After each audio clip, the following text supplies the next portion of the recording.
最高のマネージャーになるための8つの習慣ということで、今日は情報提供させていただきたいと思いますですね。でこれはですね、実は Google の社内でいろんなデータを分析をした結果としてですね、この8つの習慣が出てきたということなんですね。で私自身もですね、この8つを読みながら、自分のこれまでの経験等に踏まえていくと、非常にこれ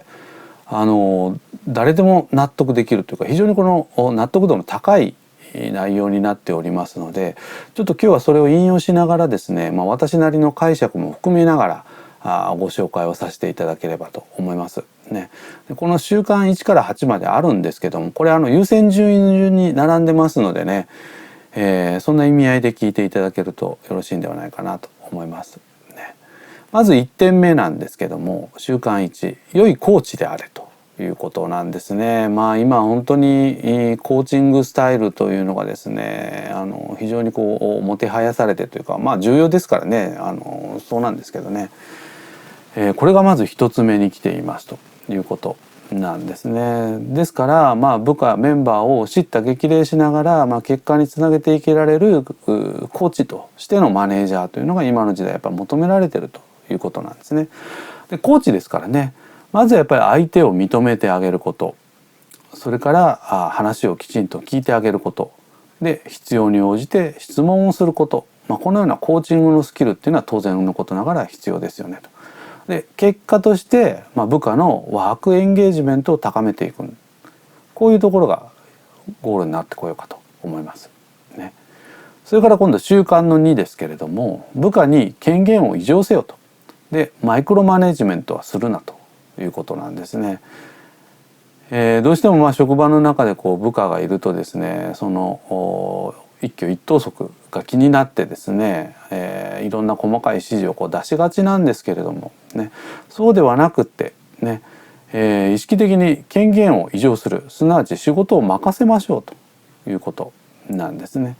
でこれは何でそうなのかというとですね、やはりマネージャーに求められる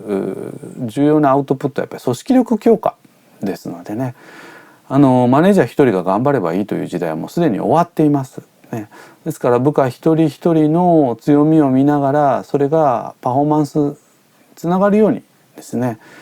うまくつなげていくっていうことが重要ですよと。そのためにはやっぱり権限を委譲して仕事をやらせるということがポイントになってくるということですね。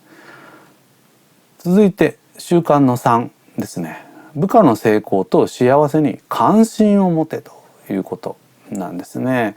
マネージャーの皆様は部下のプライベート、あるいはプライベートだけではなくて実際の仕事ぶりも含めていいんですけど、どれだけ関心が持ててるでしょうかということなんですね。これもですね、部下に関心を持っているということと部下のモチベーションには相関関係がやっぱりありますのでね、そういう意味ではこれ非常に重要なポイントです。ですから中長期的な視点で部下と相対するということがポイントになってくるかと思いますですね。ぜひいろんなことに興味を持って、コミュニケーションを取っていただければということです。続いて習慣の4ですね。くよくよするな、生産的で結果志向であれということですね。特に在宅勤務が進む時代ですのでね、さっきもマイクロマネジメントをするなという話がありましたけども、プロセスのコントロールはもう無理ですね。ですからやっぱりアウトプットを意識をしたマネジメントに切り替えていきましょうということですね。はい。で今度は5つ目、習慣の5、良いコミュニケーターであれ、そしてチームの声を聞けということですね。ですからこれは対チームという意識をした運営を心がけていきましょうということですね。特にチーム内、メンバー間ですねのコミュニケーションを観察をして、必要があれば助言するとかですね、場合によっては介入することも必要かもしれないんですが、チームの雰囲気を常に意識をしながらですね運営をしていくことが求められてますということでしょうか。習慣の6、部下のキャリアについてサポートせよということですね。やっぱり今の時代なかなかこう将来がやっぱりこう見えませんからね。だからこそですね、積極的に関与をしていくということですね。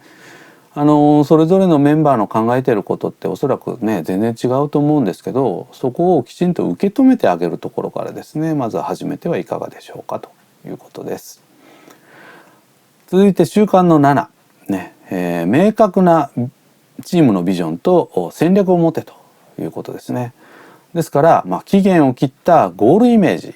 ですね。そしてそこに至る道筋を示していくのが、マネージャーに求められてますよということですね。はい。そして最後習慣の8ですけども、チームにアドバイスができるように技術的なスキルを磨けということですね。通常はコーチングのスタイルでやっていくわけですけども、本当に必要な時はですね、やはりこう軌道修正をしていくために専門的なアドバイスもやっぱり必要ですよねと。そのためには私たち自身が今の時代の技術についていけるようにですね、常日頃から意識をして、技術の動向を抑えつつ、必要なスキルはやっぱりアップデートしていかなきゃいけないということですねと。以上、最高のマネージャーになるための8つの習慣ということで情報提供をさせていただきました。